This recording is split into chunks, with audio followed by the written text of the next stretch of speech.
যেটা south India বা central ইন্ডিয়াতে ম্যাক্সিমাম জায়গাতে এই জিনিসটা ইউজ হয়। এবং এই যে এখানে এটা দেখছেন, এটা হচ্ছে আমাদের চার্লি মেশিন, সিভ মেশিন। তো এখানে আমরা কি করছি, আমরা যেহেতু হলুদ বালি যেটা নর্মালি এই আমাদের এখানে ঢালাইতে ইউজ হয় ওয়েস্ট বেঙ্গল বা আশেপাশে, আমরা সেইটা ইউজ করছি না। আমরা স্টোন ডাস্ট যেটা বেরোয়, স্টোন ডাস্ট, আমরা স্টোন ডাস্ট কিনে আনছি নলহাটির থেকে। এই স্টোন ডাস্ট আপনারা দেখছেন এখানে 3টে সিভ মেশিন আছে। প্রথমটায় 4 mm নেট দেওয়া, তারপরের গুলো 150 মাইক্রন করে দেওয়া আছে।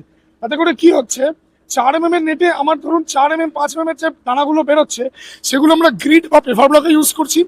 এছাড়া যখন লাস্ট চালনি দিয়ে আমার যে দানাগুলো বেরোচ্ছে, সেই দানাগুলো আপনার আমরা যে মোটা বালি যেটা ঢালাইতে ইউজ করি, সেই রকম দানা বেরোচ্ছে 1 mm 2 mm।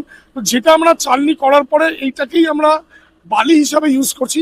এবং যেহেতু আমরা এখানে নতুন ইউজ করছি, তো আমরা এটার কম্পারেটিভ স্টাডির জন্য যাদবপুর থেকে আমরা কিউব টেস্টিং করেছি, কম্প্রেসিভ স্ট্রেংথ যেটা হয় সেই টেস্টিং করিয়েছি, যাতে করে দেখা যাচ্ছে নর্মাল হলুদ বালিতে যা স্ট্রেংথ আসছে, তার থেকেও ভালো স্ট্রেংথ আমরা এই কালো বালিতে পাচ্ছি।